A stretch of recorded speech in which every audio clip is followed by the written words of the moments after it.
Once upon a time, deep in the woods, there lived a powerful and ferocious lion. All of the forest animals were afraid of him because he was so strong and could easily catch and eat them. One day, the lion was walking through the forest when he came across a river. He wanted to drink some water, but there were no trees around which he could jump onto to get to the other side. Then he saw a group of rabbits playing nearby. "Hey, you stupid rabbits!" the lion shouted at them. "I want you to jump on my back one by one and help me cross the river." The rabbits were very scared and didn't know what to do. They were terrified of the lion, but they knew if they didn't help him, he would eat them anyway.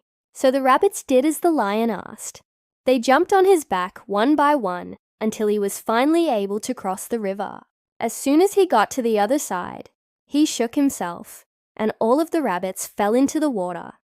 But before he could catch any of them, they all ran away, except for one little rabbit who was too scared to move. "Well, well, it looks like we have ourselves a nice snack," the lion said, walking towards the poor little rabbit.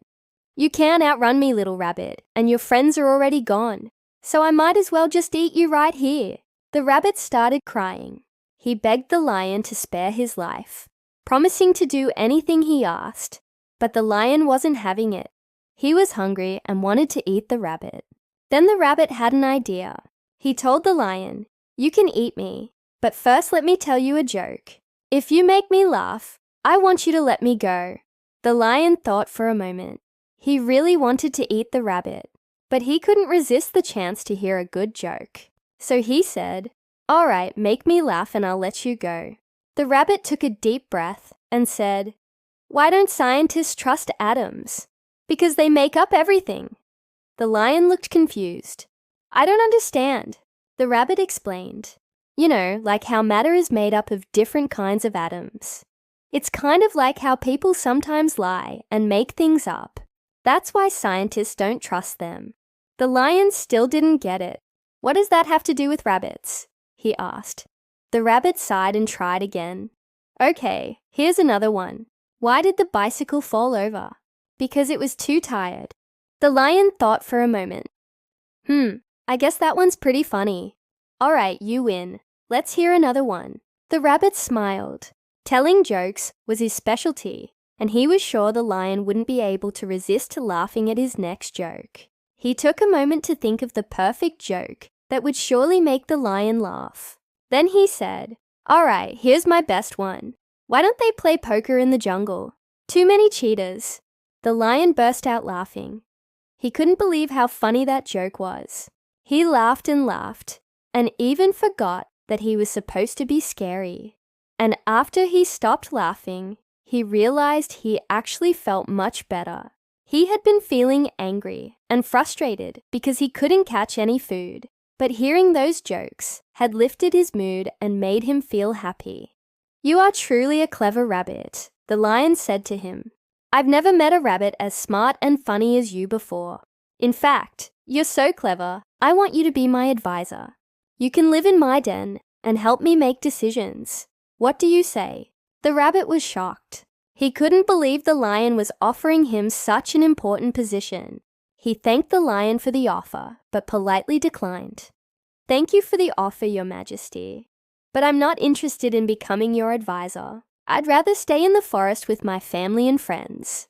Plus, I'm sure there are much smarter animals than me who would be better suited for the job." The lion was disappointed, but respected the rabbit's decision. "Very well, then I won't force you to accept the offer.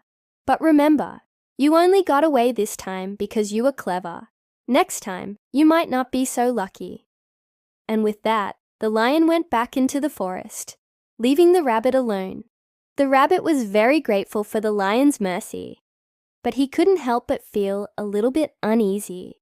He knew the lion was powerful and dangerous, and he was worried that one day the lion would come back and try to eat him. So the rabbit decided to visit a wise old turtle who lived near the river. He told the turtle about his encounter with the lion and asked for advice. "I don't know what to do," the rabbit said to the turtle. "The lion is so powerful, and I'm afraid he'll come back and eat me. The turtle listened patiently and then said, "Don't worry, little rabbit. I have an idea that should keep you safe from the lion. Just follow my instructions and you'll be fine." The turtle told the rabbit to gather some flowers and leaves from the forest and bring them to the river bank. The rabbit did as the turtle instructed and returned to the river bank carrying a large pile of flowers and leaves. "Now take these flowers and leaves and make a crown," the turtle said. "Put the crown on your head and walk confidently towards the lion's den. He won't be able to hurt you if you do." The rabbit was skeptical, but trusted the turtle's wisdom and put the crown on his head. He then walked towards the lion's den, feeling a mix of fear and determination. When the lion saw the rabbit approaching his den, with a crown on his head, he was stunned. The lion had never seen a rabbit wear a crown before and couldn't help but be impressed. "Why are you wearing a crown?" the lion asked the rabbit. The rabbit replied, "Because I am the king of rabbits. And now get out of my way so I can pass." The lion was taken aback by the rabbit's audacity and didn't know what to do. On one hand, he wanted to eat the rabbit, but on the other hand, he couldn't bring himself to harm a rabbit who was pretending to be royalty. The lion thought for a moment and then said, "All right, rabbit, I will let you pass this time, but don't push your luck. If I ever see you without your crown, I will eat you." The rabbit bowed his head and slowly walked past the lion. As he walked away, he could hear the lion's growls echoing through the forest, but the rabbit didn't stop walking. He kept walking until he reached the safety of the forest. From that day on, the rabbit became known as the bravest rabbit in the forest. And although he never saw the lion again, he never forgot the importance of being clever and quick-witted. And the lion learned that sometimes it's better to be respectful and humble than to be angry and aggressive. The end. Hey, did you like this story? Tell us in the comments below. Also, don't forget to like this video if you enjoyed watching it. We work hard to bring you the best stories, and it would mean the world to us if you showed your support. Don't forget to subscribe so you never miss out on new adventures. Thanks for watching. Have a great day and see you next time.